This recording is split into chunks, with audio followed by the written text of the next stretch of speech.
There are three things that you have to do in order to reverse diabetes. Number one, change your philosophy.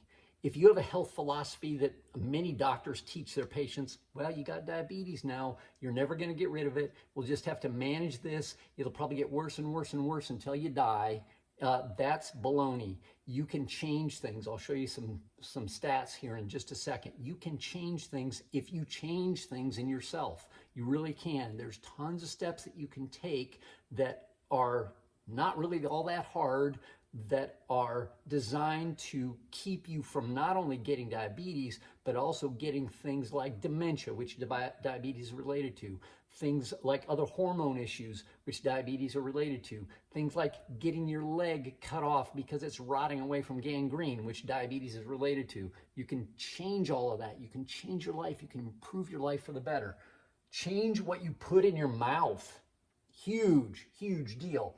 Diet, I recommend a Paleolithic diet. I've got lots of videos on that, but it is really, really important that you stop eating sugar. Now, be careful if you're full-blown diabetic at this point. If you just go on a Paleolithic diet right off the bat, you got to watch your blood sugar. But you can get there if you take the steps properly. And then supplementation. There's tons of vitamins that you can take that really do help your body do a better job of handling sugar. Berberine, look it up. Look it up on the internet. Berberine versus metformin works just as good or better. If you're in a situation where you take alpha lipoic acid, Vanadyl sulfate, Chromium picolinate, cinnamon, there's a ton of stuff that you can take that will help you reverse diabetes, particularly if you watch your diet. And then emotions. There's emotions that contribute to practically any health problem out there. A really great reference book on this is called The Body Keeps the Score. And your body basically holds on to emotions that can cause you health problems. Now, let me give you some before and afters. This is one of my patients.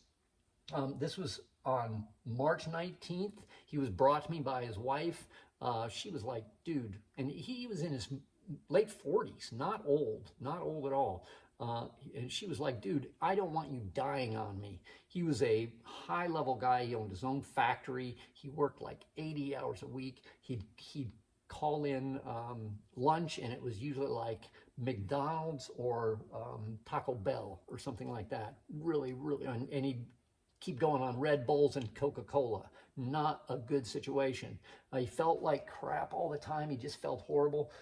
His glucose was 362. He could almost pull his blood like taffy. It was horrible. His hemoglobin A1C, 12.5, and he had no clue. Well within the diabetic range. Triglycerides, this one freaked me out. 784. Whoa.